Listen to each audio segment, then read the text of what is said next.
It's amazing.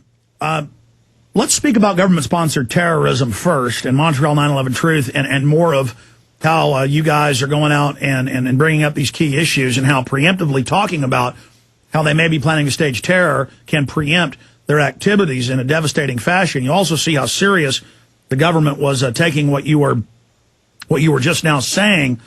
Let's go ahead and go through that, and then into the public Bilderberg Group event happening as they take over your government, openly announcing world government in Canada. Yeah, well, I have to say that actually I wouldn't have even have been aware of the company being given the contract for the security cameras in our subway if it weren't for the work of some other members of Montreal 9/11 Truth who came along first and did the research and found out about it. And when I found out, I mean, it didn't pass the stink test. This company had been given the rights to do the security cameras in the London Underground right before 7/7, which, I mean, we all remember, of course, were the same cameras that, didn't work that day on 7/7. It's a company that's owned by a former Mossad official. He's now fighting extradition from, I think it's like Liberia or some African country that doesn't have extradition treaties because he's being brought up on fraud charges. I mean, this guy is a piece of work, and we gave his company the contract for our subway system here in Montreal after it didn't function in the London bombings on 7/7. I mean, come on. So when I heard that, I had to go down and at least videotape my confrontation with the City Hall and put it up on YouTube so that if there was ever something that would happen in Montreal, we could at least point to that in the past and say, look, some people were warning about this before it happened. Well, absolutely. And it's important to add here that it came out in the news on the day of 7/7 that Benjamin Netanyahu was warned by the head of the Mossad, and because he gave a press conference, and he was in 7/7 that day, just a few hundred yards away from the first train bombing, to, quote, not take the subway because of dangers in the subway that day. And then, even though that was in Haaretz and Jerusalem Post and AP and was all over the news, then they came out in the news and denied it and said it was all a conspiracy theory.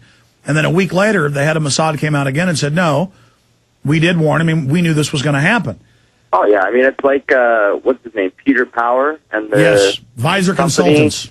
Just happened to be running drills at the same locations at the same time on the same day. I mean, well, that's just conspiracy theory, right? I mean, anybody who's got a little common sense knows that the conspiracy theory is just trying to disclose it, masking these conspiracies, which anybody with a modicum of common sense is going to see. These are very important questions. Like, how could it have been scheduled at the same subway stations on 7/7 at the same time on the same day?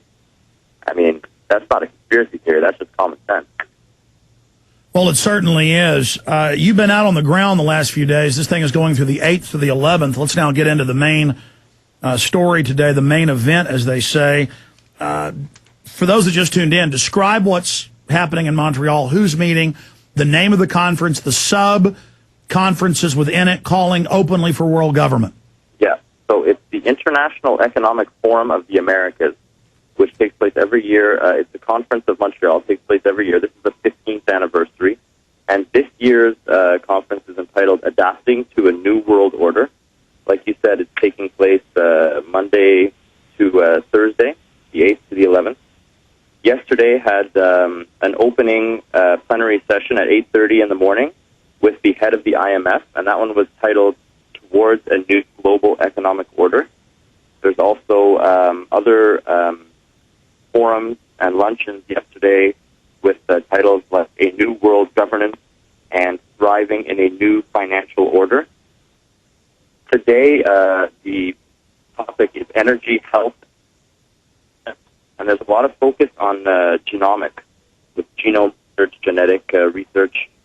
Today, there's even a plenary session given by the UN, UNESCO, which is part of the UN, entitled Genomics Towards a Revolution. And then tomorrow, there's a big thing watching out for. There's a luncheon at noon tomorrow entitled The Americas and the New World Order, and that's being chaired by Madeleine Albright, actually. And when I was speaking to a reporter yesterday who was inside here covering it, we asked him about the North American Union and whether there was any definition of the North American Union. And he said, Stay there. I want to hear the answer to this when we get back with our guest covering what's happening up there in Montreal right now, Sam Labrier. I'm Alex Jones. Stay with us.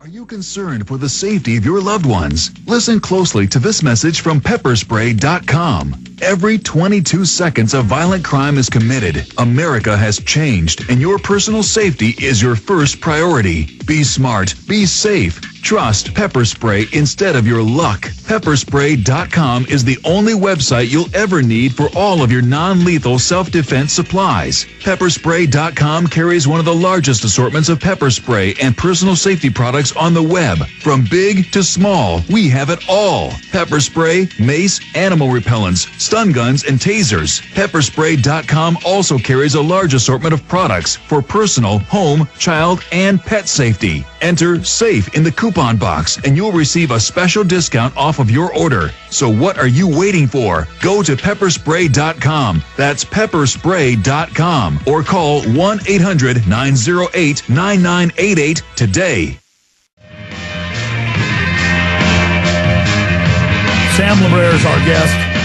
The article is up on Infowars.com. This morning I was reading email, and I was sent an email. It's here in my stack. I forgot to dig it out during the break because I was doing a quick 4-minute interview on 93.7 here in town with Charlie Hodge. Great guy. And I printed off the, here it is, the Obama deception movie, Moon Battery at its finest. And I was reading the guy's article attacking the Obama deception, and then I was reading his comments under it when people were countering him going, because in his article he says there's no global government, there's no such thing as a New World Order, none of this exists. And then people are commenting going, no, there is a Bilderberg group. There is a New World Order. And he says, yeah, there's a Bilderberg group. But Alex Jones is just reaching and connecting dots that aren't there and saying they want world government. He doesn't know what they're saying in secret. And he goes, yeah, it might look suspicious to, a moon bat that world elites are meeting secretly, but he doesn't know what they're saying. No, and if you did a review of the Obama deception, you knew that. We show mainstream articles. Bilderberg Group has now gone public saying they're setting up a, quote, New World Order. They give interviews to Time Magazine, Newsweek, Financial Times of London, and they say, we're going to have a tyrannical, authoritarian, they use the term authoritarian, world government, and we built it in secret because you wouldn't want it. We know what's best for you. And it's going to save you from the economic collapse, which they engineered, doesn't mention that, and a new carbon tax to regulate and control every facet of your life. So it doesn't matter when they're in hundreds of mainstream news articles I've seen. We probably put 15 Time Magazine, Newsweek, Financial Times of London articles with them saying it, blowing up the text with Etienne Davignon, the head of the Bilderberg Group, saying it. And what do I get? I get to be called a kook because I know they're taking over our society. Now, is this guy an operative or is he just a wannabe? Probably a wannabe. Thinks he's part of the system, thinks he has personal power, thinks by accepting the power elite and making excuses that he's part of it. Conscious, unconsciously climbing the ladder. A lot of people are like that. They'll do anything to climb the ladder, even if the ladder leads them downward into hell. Like this guy says, it seems like some of you posting have no idea about Alex Jones and what he said, predicted. Some of you are awake, but the guy with the picture of him, that's the writer, is some douchebag corporate uniform. You need to wake up and realize that material stuff you love means nothing to bettering you as a person. And it goes on. And then the writer goes on. I should have highlighted it. I just printed it. He goes on to say, that, I know it looks suspicious. I'll find it during the break. I don't want to make our guests sit there on hold while I'm babbling going over this. He goes on to show the double thing that we're making up. They're having this Bilderberg Group sub-conference, steering group meeting in Canada. They said they're setting up a North American Union and a global governance publicly with their own press releases. And this guy says, nope, doesn't exist. Sir, continue. Sam, continue. Alex, don't get discouraged by the naysayers and the people who call you names. They're only doing that because you're actually having an effect, and they're actually scared of you. So don't ever. No, but listen, that. Sam Labrier, I know that. But the issue is, I don't think this guy, I think this guy really thinks we're making up that Bilderberg wants a North American Union. I don't think he's read the SPP declassified documents. I think he's so delusional he wouldn't look at them if you tried to show him, because he thinks he controls reality. If he just denies this is happening, that supposedly does it. But go ahead. Well, there'll always be nitwits like that. What can you do, right? Yeah, but, anyway. but they run things. They're the minions that the establishment uses to keep this fraud going. But go ahead. Well, that's why they're so afraid of the internet media now, right? As because we're taking over from them quite a bit. Their credibility is severely damaged.